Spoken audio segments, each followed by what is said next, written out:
Welcome. Dr. Stephen Hobbs here from the WELLth Movement. It's Trees Every Day, episode number 2 for January the 10th, 2021. And today's topic is going to blend up the concepts of wealth and wealth, WELLth, and WEALTH, movement and profitability around decision making. That's where I'm going today. So essentially, I'm going to dig around in the center circle here of this diagram. Before we do that, please remember to subscribe and to ring the bell to get notifications of the next video that will be outcoming from WELLth Learning TV. And also, please comment, like, share. I appreciate hearing from you. I can learn from you just as you're learning from me.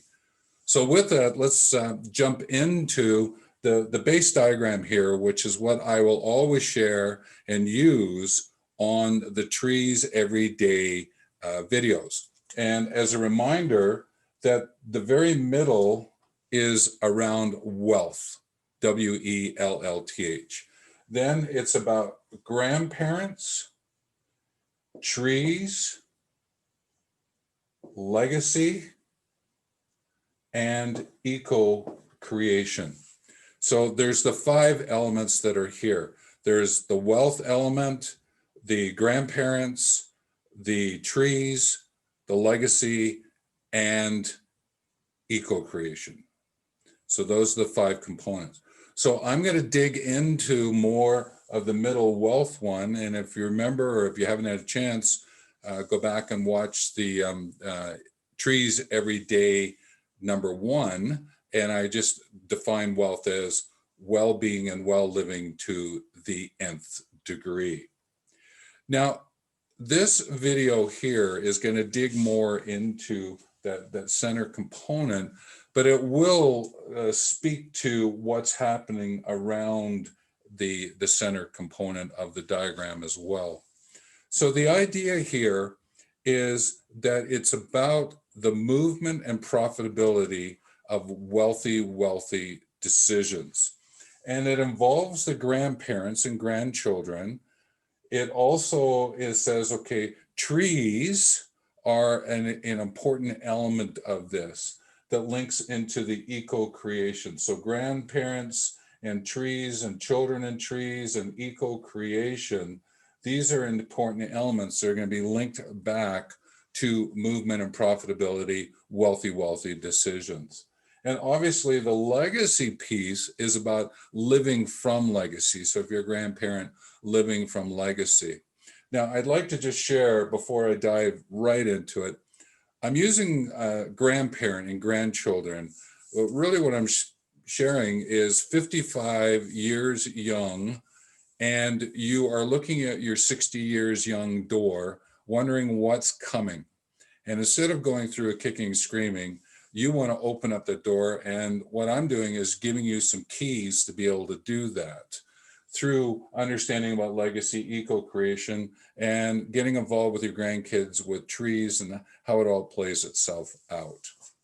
So with that, what I want to do is acknowledge is that this line on this arrow here, which is I call my perspective arrow. Another one is it's the path of shared learning and educating. So it has lots of meanings in the work that I do. And what it's attempting to do is say, okay, this is moving out from where we are in the present out into the future. So this line here of the words that I've used, this word is profitability. This one is movement. Now, where I'm going with this is it's about the movement and profitability of wealthy decisions. In our life, in our path of shared learning, in what we do each day, is we're making decisions. And the decisions are being made out of alternatives or the choices that are available to you. Now, the more choices that you have can sometimes be confusing is if you only have two choices.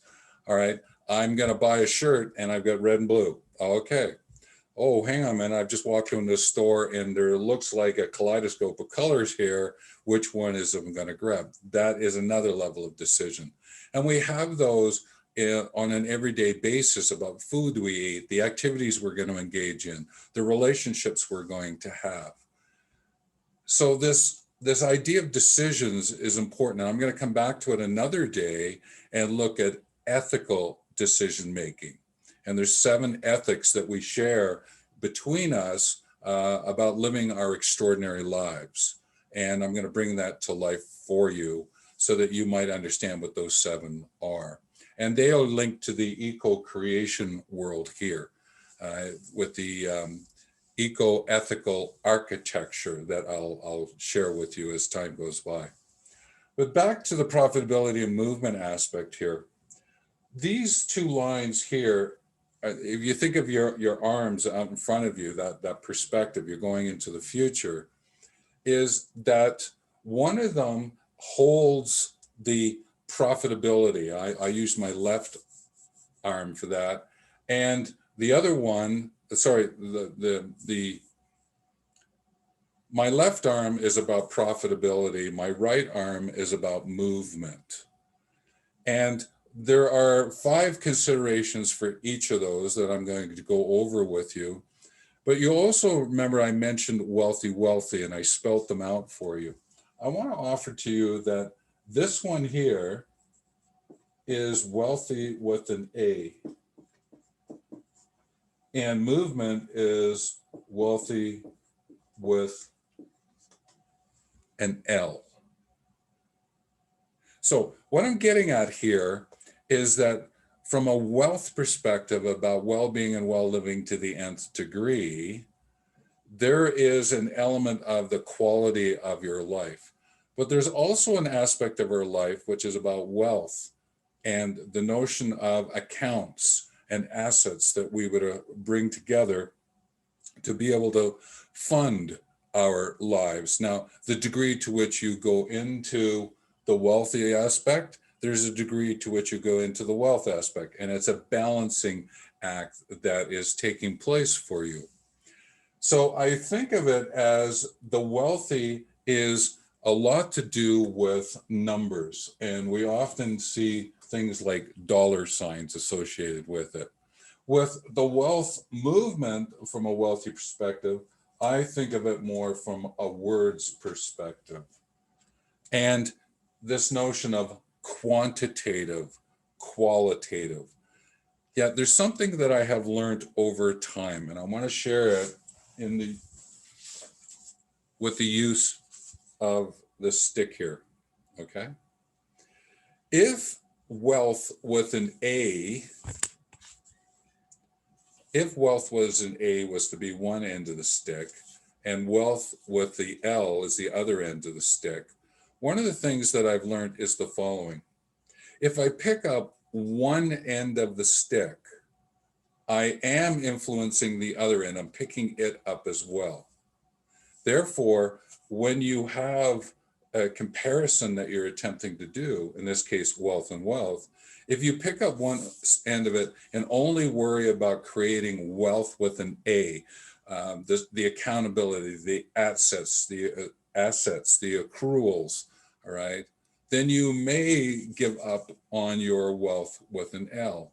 Or if you only go with wealth with an L and give up on your wealth with an A, you are still affecting it. So why not think about working with both of them in this sort of dynamic balance? And therefore, what I have is the ability to grow my wealth with an L as I build my wealth with an A. And to be able to work both of them as I go through life. This is, for me, one of the best ways to remember it. And on a day-to-day basis, I just have a pen on my desk, and I always remember, I pick it up and go, oh, hang on a minute, what am I balancing here? I need to balance up. If I'm looking at one way to look at an issue. Maybe there's another way to look at it. So this might be looking at it from an A perspective. This is looking at it from B. How might I dynamically balance those? So it's just one of the ways that I work with. And that's why I wanted to dig a bit more into the world of profitability and movement. Now you'll notice I said that my company's called WELLth Movement. I've spent more time with the wealth movement side of the equation, building up the wealth profitability side of the equation. Now, I think if I called a company the Wealth Movement and Wealth Profitability Inc., it's a little bit too much to chew on, but yeah, you never know, maybe someday. What I'm doing though is I call it Wealth Movement, and I'm working at so that I am bringing my right arm and working with my left arm and finding a way to do the dance, the celebration that goes on here. Now, I did mention that there's 5 elements of wealthy profitability as there are 5 elements of wealth movement. And that's what I'm going to share now. So there is 5 of those, and there are 5 of those. So I'm going to start with the wealthy profitability story. So the very first one that we think about when we think about profitability, well, most people I would think, is this sense of the dollars, the money aspect of profitability. That's what we think about, money, okay? And I think that that's fairly obvious. I don't have to dig into that. But what I would share with you is the following, is that the root of the word wealth with an A is hale and hearty. And it's about wellness. And it was this notion of that as you gathered wealth, you had access to more resources to be wealthy with an L. I thought that was great. They come from hale and hearty. I thought that was kind of beautiful. So the second one from a profitability point of view is around this area of ideas. I can profit from sharing ideas. As I get to know, I can gather the ideas, the insights, and they can be of value to other people. So I can set up a business around my ideas, my insights, my investigations, and to be able to provide that as a service. So that's the second one around the ideas component. The third one is around relationships, is that there is profitability or profit in a sense in relationships, what those relationships might lead to. There is profitability there. And building relationships that are of value is important. And therefore, you've got to be very mindful of who it is that you are relating with, because you're now tapping into their ideas as well, and therefore a way in which to make some money. So there is a bit of nestedness here as well. The next one that take into consideration is the profitability of community. When you start to expand out and who's involved with you, if you're an entrepreneur at this point in time, the community might be your customers and clients. If you're thinking about this from a much bigger business, corporate level, then yes, there's customers and clients, but there's also all the different kind of stakeholders, shareholders, and everyone, the community that you're growing, more so building with your corporation. So the community, the connection you have to community, the profitability, and this is where we might start to slip in the word philanthropy and how it is that you are expressing your philanthropic ideas and insights and actions as well. The last one that I would bring to your attention is the area of culture. There is the culture of the organization, right? You can profit from the culture of your organization, the concepts of team and leadership and what you're bringing together, you can benefit from those, because there are times like if you wanted to exit your business, you can sell it, but you're also the social capital, right? The network capital that you have in your business, the culture that you've created is of great value. Now, I'm using the notion of entrepreneur business side of it. So let's look at it from a grandparent point of view. From a grandparent point of view, it's the amount of money that you might have available to be able to support your grandchildren. Now, again, there are those who built up a career and they have quite a bit of the disposable income to work with the grandchildren. That's great. But sometimes we don't get caught just in the money out of it. That's why the ideas, right? The ideas and relationships, it's the time that you spend that you can profit from in the out of doors. The times you go for the walks, the times you go to the beach and build a sandcastle, the times you go out birding and just go, what kind of birds are around here? To be able to look at those ideas and relationships as a grandparent or grandchildren and building up the memories. There is certain wealthiness or profitability there, right? And sometimes it doesn't go back to the money, it goes back to what it means to be human, to be natural. There's something to profit from that perspective. The other thing is the community that you gather around you. Isn't it wonderful when you interact with those who get what you're talking about and you're able to expand possibilities? One of the things we're doing through WELLth Movement is looking at ways in which grandparents can create communities to share the ideas, to share relationships, and even to pool money to get things happening. Maybe there's a philanthropic side of that community and you want to support something around the world, and it could be tree planting, and how do young people learn the business of tree planting. So there's lots of ways in which to do it, from that community, relationships, ideas, money, ways in which to build it together.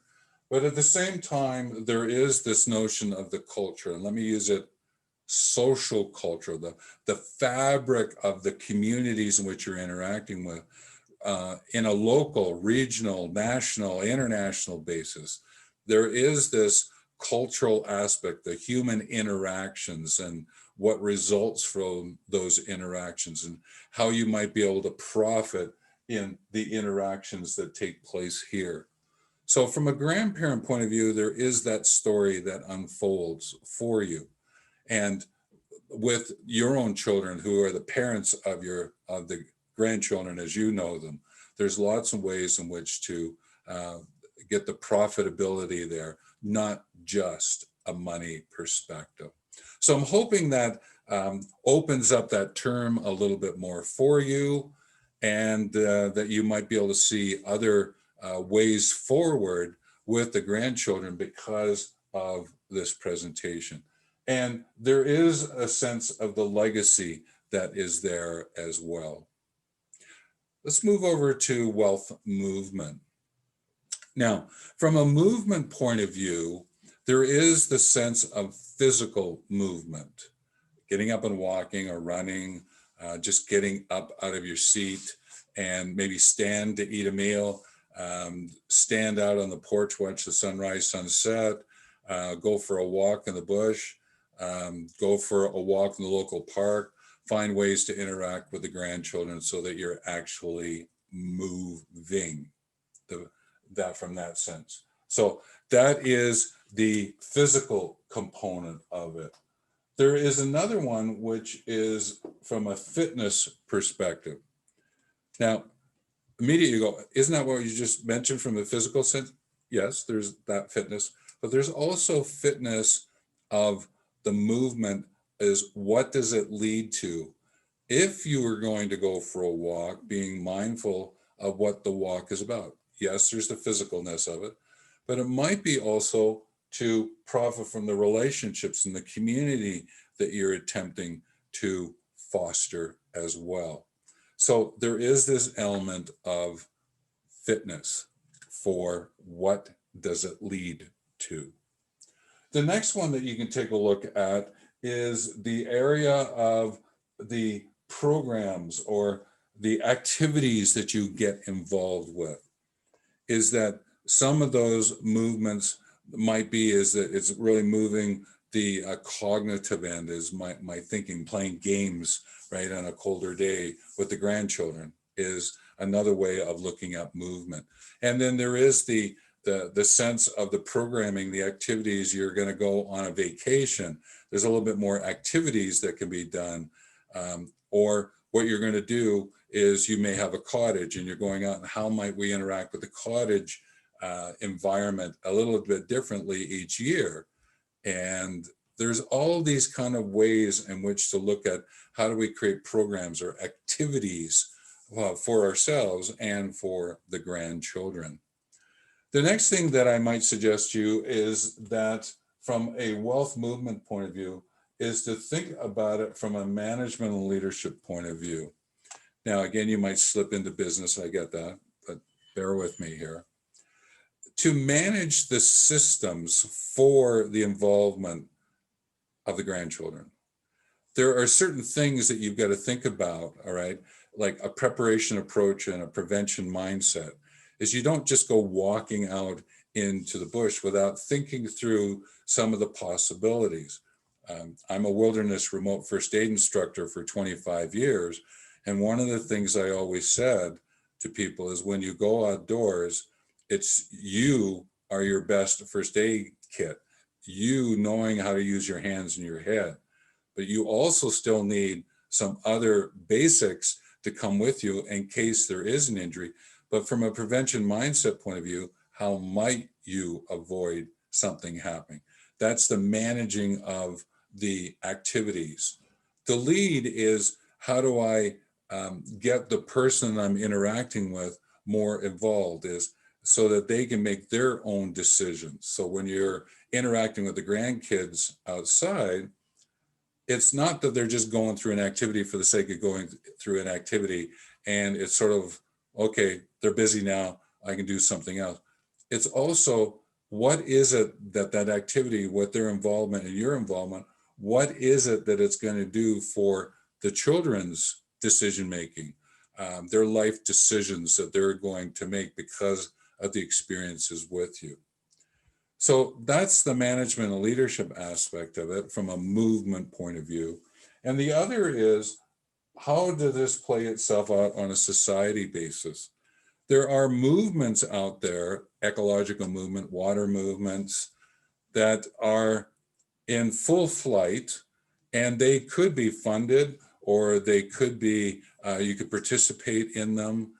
You could create one, right? And with the grandkids, you may want to create one. There's ways in which to get involved with the society aspect of things as well. So I mentioned that social movement because it might bring in, well, if we're going to do birding, for example, maybe you're going to do a bird count and then submit them into a society database that's keeping track of the birds. And therefore, what you're being able to do is the activity has another kind of meaning to it other than being outside, is that you're actually contributing to the nature-based counting of birds and submitting it and learning more about the birds from that perspective. Also, you could do it from a trees. What kind of trees are around? Near where I live, we have what's called a grandfather tree. And lots of people have been visiting it. And I think the grandparent is getting a little worn, right? That tree. Yet at the same time, I believe that the tree is welcoming those people to come to understand this mature elder tree and its contribution to the side of the hill. And people come to visit it and learn the story about the grandparent tree. I'm sure there's a grandparent tree where you are. And as a grandparent, wouldn't it be great to build, grow a relationship? So I leave that with you as a possibility.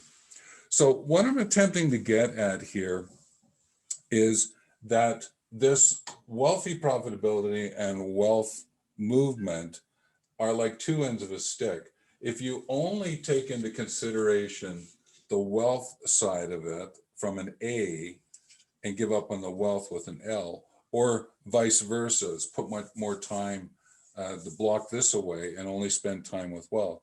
What you've got to do is you've got to balance them up.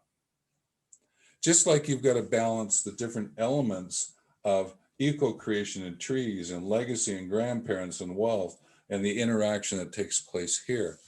So I just remember it as a great way to looking at what's coming at me, is that if I'm going to make some kind of decisions, there's at least two alternatives. I have this one built so that there is a couple on this one and one on this end. So it just reminds me, oh, there's more to it, right? So that what you can do is make movement profitability decisions, wealthy decisions, right? This is what I'm attempting to get at today. And I think it's an important element of living an extraordinary life as a grandparent and guiding the wonderful young people, the grandchildren that you're interacting with, to be able to understand how to live their extraordinary life. So with that, that is Trees Every Day number 2, the movement and profitability of wealthy decisions. And so I encourage you again, please subscribe, ring the bell so you get notifications of new videos that are coming out, and comment, like, and share. Maybe there's something here that really tickled you and you want to go, I really love that, or, oh, I'm not sure I get where you're going with that idea, or, hey, I don't get this whatsoever. Hey, interact. Let's figure out what's possible here. This is about trees every day. You'll notice I say trees every day, not trees everywhere. It's trees every day. It's like paying attention to the trees, being intentional in interacting with the trees. Where I sit right now, in front of me, there's a palm tree. And off to the side here is a honeysuckle bush in the house. So I have trees and shrubs around me to sit in that component of life. And I thank them. I actually, just before I did the video, I watered them. So it's great from that perspective. So again, thank you. And look forward to seeing you on the 17th of January when I do the next episode of Trees Every Day. So with that, take care.